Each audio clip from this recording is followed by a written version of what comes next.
ওলামায়ে কেরাম বলেছেন আজকের যে শায়েখ আমাদের মাঝে উপস্থিত হবেন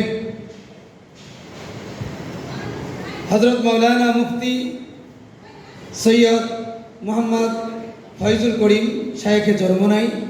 আপনারা জানেন এই জুলাই বিপ্লবের যে ভূমিকা তার ছিল, যেভাবে তিনি ভূমিকা রেখেছিলেন, আমরা হুসাইন আহমদ মাদানী রহমতুল্লাহ আলাইহির নাম শুনেছি, অনেকে হয়তো দেখিনি, ঠিক কিনা? আমরা আমাদের উস্তাদ থেকে, আমাদের গুরুজন শিক্ষক যারা তারা আলোচনা করতেন, কিন্তু দেখিনি তাদের ভূমিকা কেমন ছিল।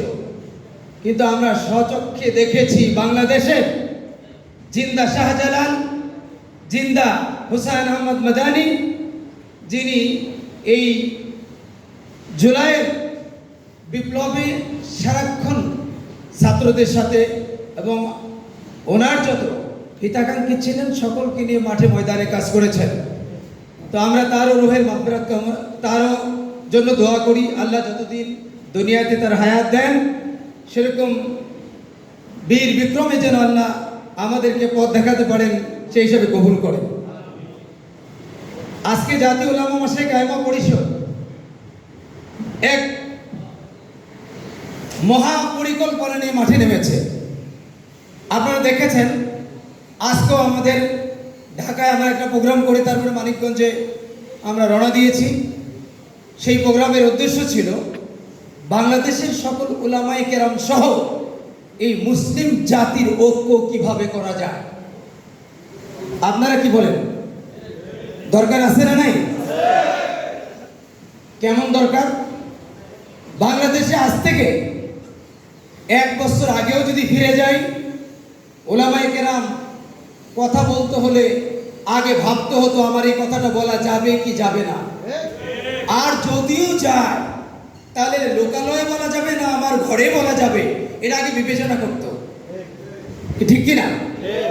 কিন্তু উলামায়ে কেরাম এই বাংলাদেশ স্বাধীন করেছে উলামায়ে কেরাম, তাদের রক্ত ঝরানো ঘাম ঝরানো সেই পরিস্থিতি দিয়ে 47-এর সেই ভাগাভাগি হয়েছিল।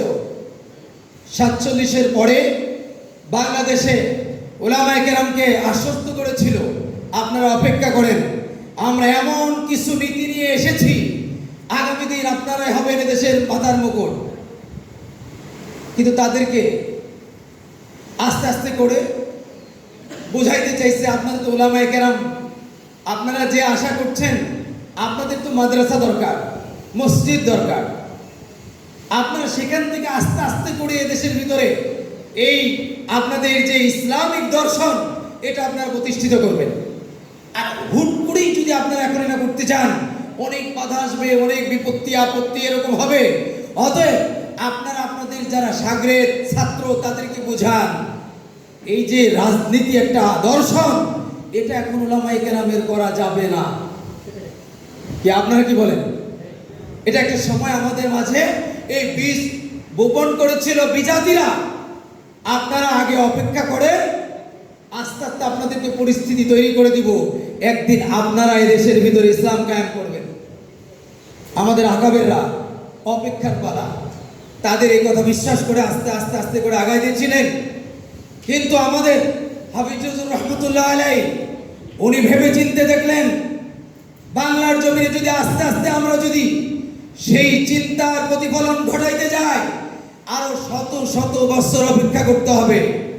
অতএব আমি হাফিজ বলি এতদিন যা করেছি আমরা সব ভুল করেছিলাম, তাদের কথা শুনে আমরা এতদিন পর্যন্ত নিমজ্জিত ছিলাম, এখন আর নিমজ্জিত থাকতে চাই না। আমরা তওবা করে নতুন করে দেশের ভিতরে ইসলাম কায়েমের জন্য আমরা শপথ গ্রহণ করব। এখানে যারা উপস্থিত মুরব্বিয়ানে কেরাম আছেন, পুরাতন উলামায়ে কেরাম যারা আছেন, আপনারা এই কথার সাক্ষী। হাফিজুর রহমতুল্লাহ আলাইহি তওবা ডাক দিয়েছিলেন কিনা? কি বলেন? দিয়েছিলেন। হাফিজুর রহমতুল্লাহ আলাইহি এই জন্যই ডাক দিয়েছিলেন যে আমাদেরকে যেভাবে বোঝানো হচ্ছে উলামায়ে কেরামের কাজ হলো মসজিদ আর মাদ্রাসা খানকা নিয়ে থাকা, আর এই জন্য যত দান অনুদান লাগে আমরা দিয়ে যাব, কিন্তু তারা রাজনীতির কোনো কথা বলতে সেই জায়গা থেকে আজকের এই জাতীয় উলামা মাশায়েখ আইম্মা পরিষদে যিনি সর্বপ্রথম এই জাতীয় উলামা মাশায়েখ আইম্মা পরিষদ নিয়ে চিন্তা করেছেন আমাদের শাইখে চরমনাই এবং আমাদের আমিরুল মুজাহিদিন তিনারাও ছিলেন এবং আমাদের মরহুম পিসার চরমনাই চিন্তা করলেন এদেশের উলামায়ে কেরামকে যে একটা বুলি বোলানো হয়েছে আপনাদের জন্য আগামী দিন আপনারা রাষ্ট্র কায়েম করবেন, আপনারাই ক্ষমতা আসবেন, আপনারা ক্ষমতা দেখবেন, এগুলো যারা বলতো তারা চিন্তা করে দেখছেন যে না, হাফিজুর রহমতুল্লাহ আলাইহি একবার ডাক দিয়েছিলেন, হে উলামায়ে কেরাম, আপনারা তওবা করে মাঠে নেমে আসেন, এদেশের ভিতরে উলামায়ে কেরামের ভূমিকা সবচেয়ে বেশি রাখা দরকার। এরপরে উলামায়ে কেরামের চক্ষু শীতল একটা ভাবনা আসলো, না আর ঘরে বসে থাকা যায় না।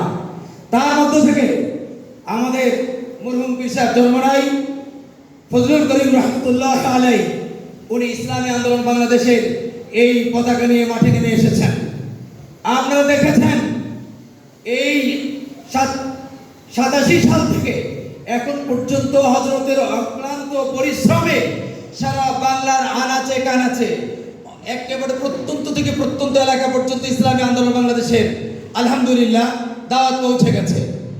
এখন আমরা চিন্তা করে দেখেছি উলামায়ে কেরাম তাদের ভূমিকা কি, তারা কি করছেন। আজ আমরা ঢাকা থেকে আসার পথে এক ভদ্রলোকের সাথে আমার অনেকক্ষণ পর্যন্ত কথা হয়। উনি একজন এক মাদ্রাসায় রানিং মুহাদ্দিস। হযরত বলতেছেন, হুজুর এদেশের ভিতরে উলামায়ে কেরাম কি ক্ষমতায় আসতে পারবে? আমি প্রশ্ন করলাম, আপনি কি বলেন, আসতে পারবে না? উনি বললেন, কিভাবে সম্ভব? আমি বললাম, কিভাবে সম্ভব মানে? আপনি কি কোনো মসজিদে ইমামতি করেন? বলছে, হ্যাঁ করি।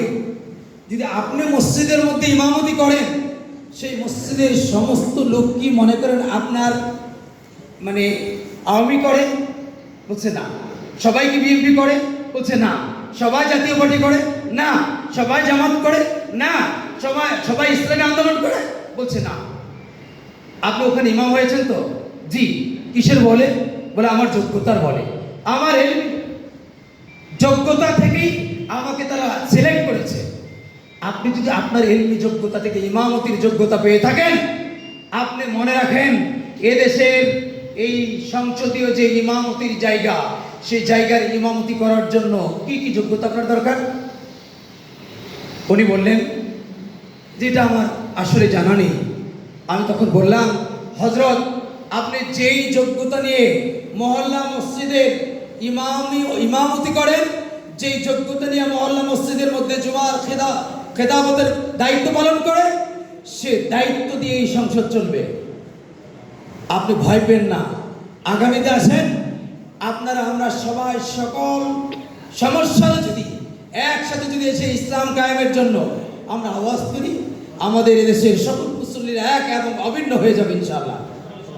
তখন উনি বললেন, হুজুর এটা কিভাবে সম্ভব? আজকে অডিয়েন্স থেকে আমি বলতে চাই, উলামা মাশায়েখ আইম্মা পরিষদ আজকে আদর্শ ও কল্যাণ রাষ্ট্রের জন্য যেই ভূমিকা আমাদের দরকার, উলামায়ে কেরামের যে ভূমিকাটা দরকার, সেটা সর্বপ্রথম হলো আপনার আমার সকলের মিলে একটা ঐক্য করা। কার সাথে ঐক্য করবেন? আপনার মহল্লার লোকের সাথে আপনার ঐক্য করতে হবে। তাদেরকে বুঝিয়ে ইসলাম কায়েম হলে, ইসলাম ক্ষমতা আসলে লাভ কি হবে এটা বোঝাইতে হবে আপনাকে, কি ঠিক কিনা? আপনি যদি এটা বুঝাইতে পারেন, এদেশের ভিতরে আবার ইসলাম ক্ষমতায় আসবে। অতএব আজকে আমি আহ্বান রাখবো আপনাদের কাছে, উলামায়ে কেরাম আর বসে থাকার সুযোগ নেই। আসেন, আমার মসজিদের মধ্যে যতগুলো মুসল্লি হয়, সেজন্য কমপক্ষে এতটুকু দাওয়াত নিয়ে ঘরে ফিরতে পারে যে আগামী দিন ইসলামী হুকুমত অবশ্যই অবশ্যই দরকার।